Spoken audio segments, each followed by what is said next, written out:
La decisione sulle manifestazioni no pass dovrebbe arrivare martedì. Il prefetto Raffaele Grassi ha ascoltato durante il Comitato dell'Ordine e la Sicurezza Pubblico del mercoledì il direttore generale dell'USL 6 Paolo Fortuna e la responsabile del servizio di igiene pubblica Ivana Simoncello.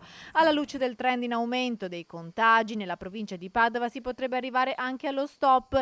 Il prefetto, dopo aver ascoltato i numeri riportati dai vertici dell'azienda sociosanitaria Ogania, si è preso alcuni giorni per valutare le strategie da mettere in campo.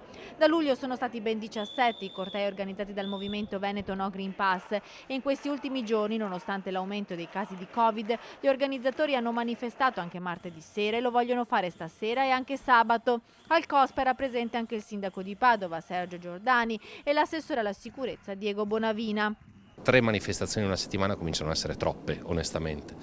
E quindi il compito del sindaco è sicuramente quello di tutelare la sicurezza sanitaria di tutti i cittadini e se ci dovessero essere delle situazioni in cui i contagi aumentano anche con riferimento a queste manifestazioni, è logico che questo è un problema che dobbiamo affrontare. Anche per i prossimi cortei no pass si cercherà di mediare sul percorso al fine di tutelare le attività commerciali del centro storico, ma solo per martedì 9 novembre si arriverà alla decisione sulla sospensione o meno della manifestazione per salvaguardare la sanità pubblica. Siamo preoccupati perché non vogliamo che da qui a chissà quando ci possano essere 3 manifestazioni alla settimana, perché questo andrebbe a incidere veramente sulla tranquillità dei cittadini, ma la prima cosa che ci dobbiamo preoccupare è quella della sicurezza sanitaria.